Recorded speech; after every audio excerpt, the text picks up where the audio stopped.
Hi, I'm Joey, and this is Game of Authors. I want to do a brief update on my health, as several people have asked about how my surgery went, and then I also want to do my nonfiction November roundup of what books I read last month. I apologize for my voice. I don't think this is related to the surgery. I've been had the surgery a week ago, and this just started today, so I'm not sure what's going on with my voice, but I apologize about that. But I did have surgery last week, about a week ago, to have a tumor removed from my colon, and the doctor was very optimistic. He removed the tumor, part of my colon, my appendix, and I think maybe part of my small intestine. And so anyhow, I've been recovering from surgery and doing well, getting stronger each day.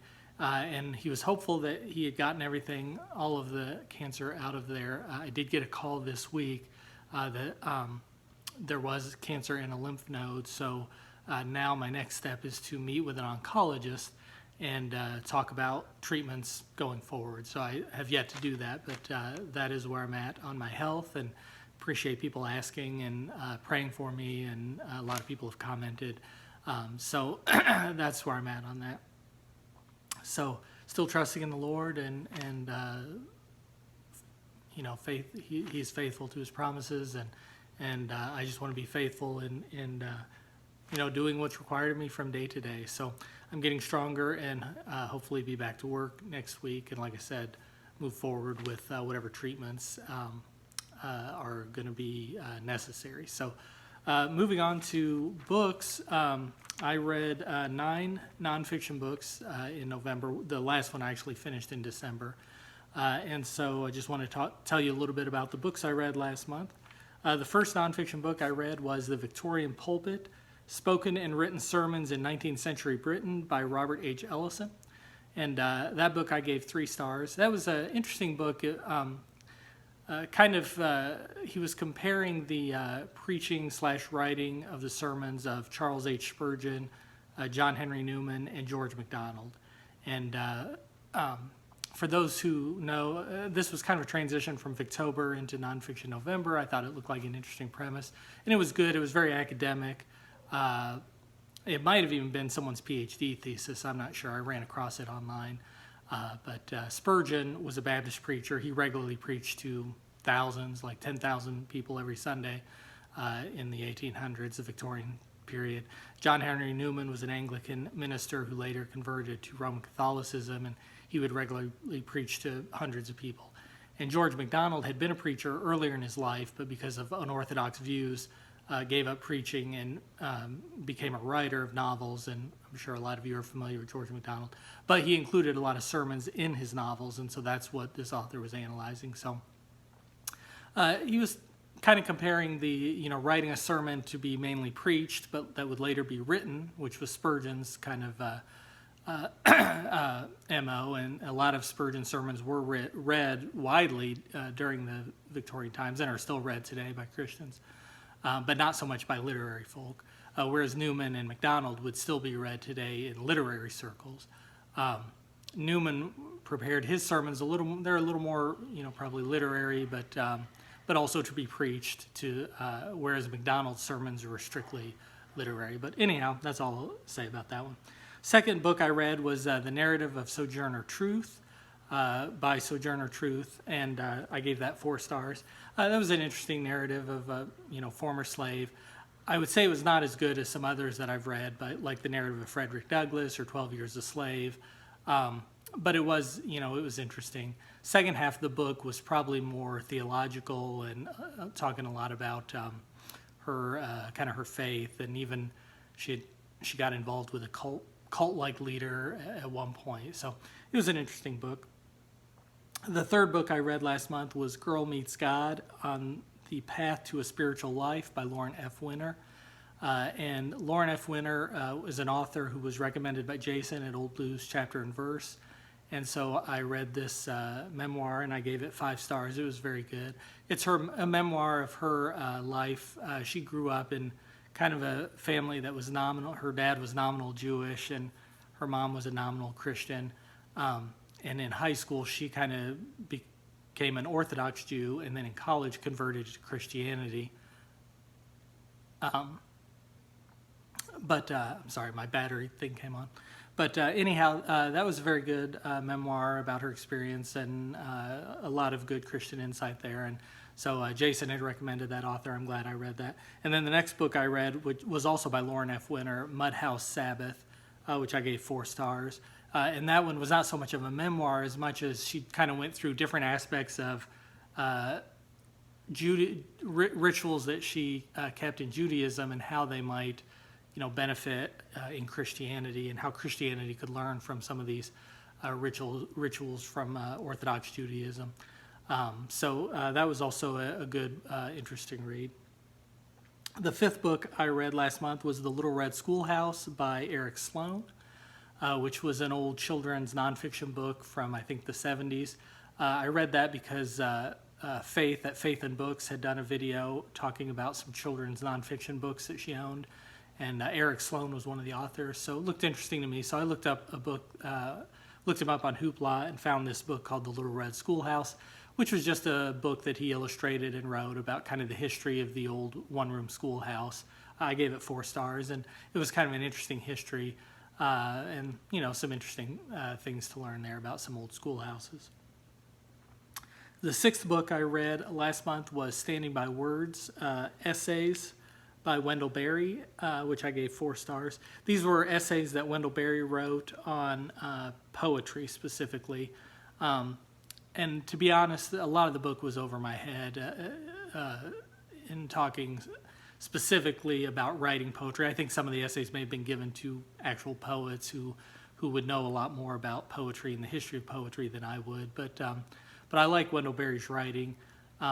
I love his novels, and I like his nonfiction as well. But some of the ideas that he was putting forth, for example, that poetry in more recent years, there's kind of this move away from form, which I think he laments, and also the idea of the specialization of a poet, whereas maybe in the past a poet was someone who wrote poetry, but they knew about other things, and they were writing about subjects, but they were writing good poetry, whereas kind of poetry had been specialized now to where it's the poet just kind of writes about his inner life, and it doesn't really connect to people.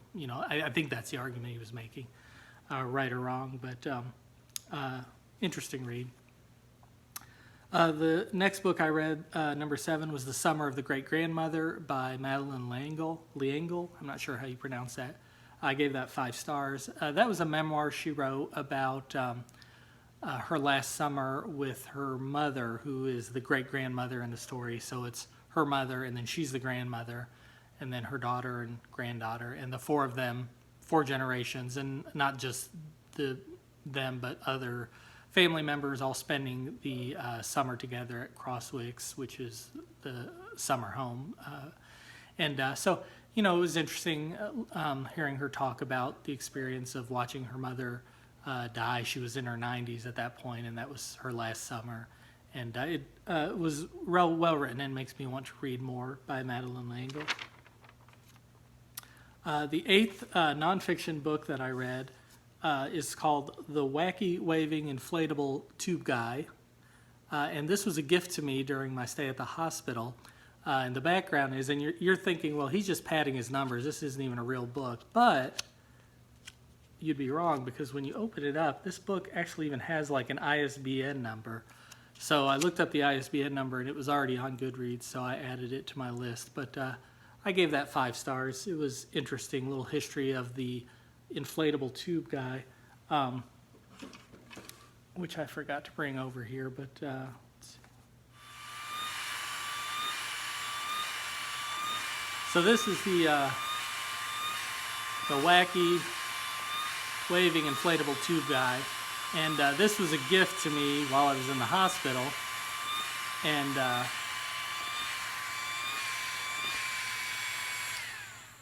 just to give you some background there, several years ago at church camp during the talent show, my talent was that I said I was going to be imitating the blow-up guy from Party City.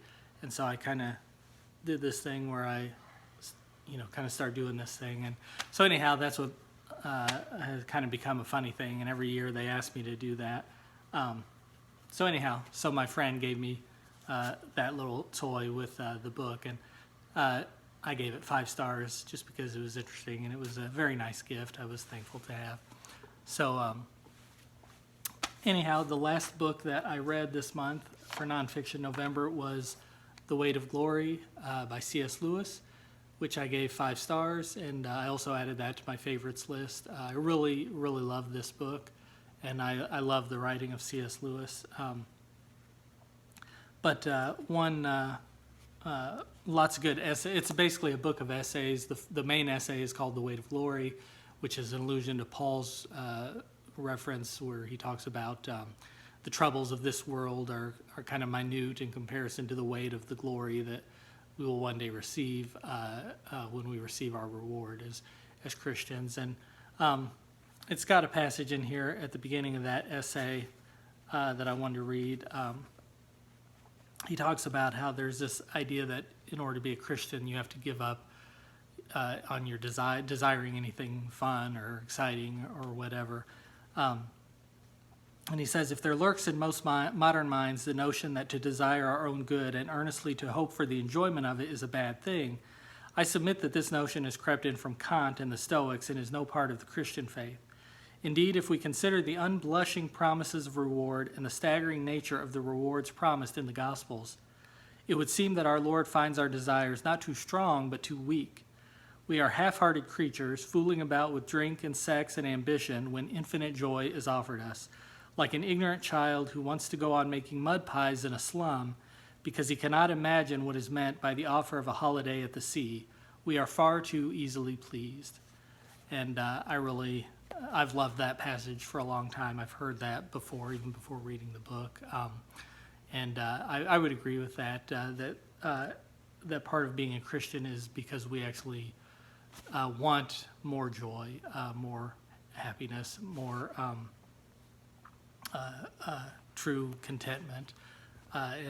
So anyhow, those are the 9 nonfiction books that I read this month for Nonfiction November. And I hope you enjoyed that, and thank you for watching.